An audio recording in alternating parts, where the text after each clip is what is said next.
নজর রাখবো পরবর্তী সংবাদে। জন্মহার নাকি কমছে হিন্দুদের। এবার বিশেষ করে জাতীয় যে সম্মেলন, সেখানে উষ্মা প্রকাশ করলো বিশ্ব হিন্দু পরিষদ। ধর্ম সম্মেলনে উষ্মা প্রকাশ বিশ্ব হিন্দু পরিষদের, কারণ জন্মহার নাকি হিন্দুদের কমে যাচ্ছে, এমনই এক অদ্ভুত বক্তব্য আজকে উঠে এসেছে। টেলিফোন লাইনে রয়েছেন প্রতিনিধি শতাব্দী দেবনাথ। শতাব্দী, হিন্দুদের কি সত্যি জন্মের হার কমছে? কি জানতে পারছো এখন অবধি? বিশ্ব হিন্দু পরিষদের বক্তব্য কি? একেবারেই সুপ্রীতি, দেখো দেশ জুড়ে কমে চলেছে হিন্দুদের জন্মহার এবং সেক্ষেত্রে প্রতিটি হিন্দু পরিবারে নাকি এই জন্মহার কমতে শুরু করেছে এবং তার জন্য আগামী দিনে প্রত্যেকটা হিন্দু পরিবারে অন্তত করে তোমার কমপক্ষে 3টি সন্তান নেওয়া আবশ্যক। এবং এই দাবিটা আজকে করেছেন তোমার হিন্দুদের ক্রমহ্রাসমান জন্মহার নিয়ে রীতিমতো উদ্বেগ প্রকাশ করে এই দাবি আজকে তুলেছেন বিশ্ব হিন্দু পরিষদ।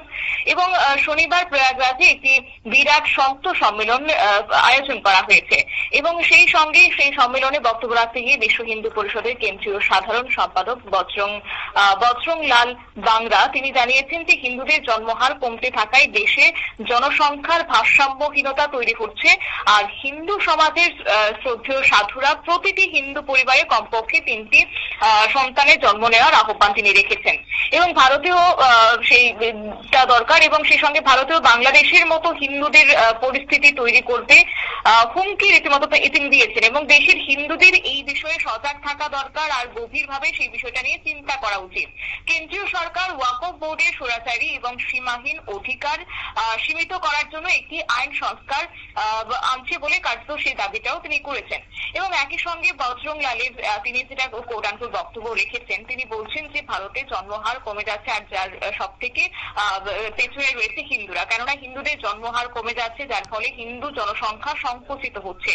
আর আমাদের ধর্মীয় নেতারা এই বিষয়ে রীতিমতো উদ্বেগ প্রকাশ করছেন। আর এখন সময় এসেছে যে হিন্দুদের মনে রাখতে হবে আগামী প্রজন্মের জন্য এই সংকট থেকে আমাদের বেরিয়ে আসা উচিত এবং বেরিয়ে আসতে আমাদের হবে এবং সেই নিয়ে অঙ্গীকারবদ্ধ হতে হবে। এবং তিনি আরো বলেছেন যে বাংলাদেশের মতো পরিস্থিতি ভারতে তৈরির হুমকি রয়েছে, তাই এর মোকাবেলা করতে অন্তত হিন্দু পরিবারগুলিকে জাগ্রত হতে হবে এবং হিন্দু পরিবারগুলির মধ্যে সন্তান ধারণের হার বৃদ্ধি করতে হবে। বিশ্ব হিন্দু পরিষদ এই উদ্যোগকে আরো জোরদার করার জন্য রাজনৈতিক এবং ধর্মীয় চাপ প্রয়োগ করছে।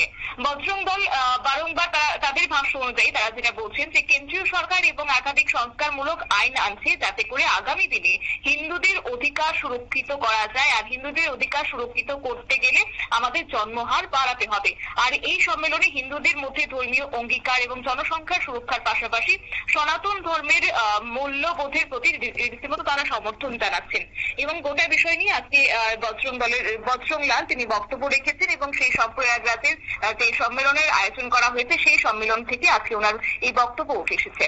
সুপ্রীতি, একেবারে তাই। ধন্যবাদ তোমায় শতাব্দী। অর্থাৎ এক্ষেত্রে বিশ্ব হিন্দু পরিষদের পক্ষ থেকে যে বক্তব্য পেশ করা হয়েছে তাতে করে হিন্দুদের জন্মের হার কমছে। প্রয়াগরাজের সন্ত সম্মেলনে এমনটাই দাবি। হিন্দুদের এই সংগঠনের পরিবার পিছু নাকি 3টি সন্তান নেবার প্রস্তাব এখন বিশ্ব হিন্দু পরিষদের থেকে উঠে আসছে। ছোট একটা বিরতির পর ফিরছি, সঙ্গে থাকুন।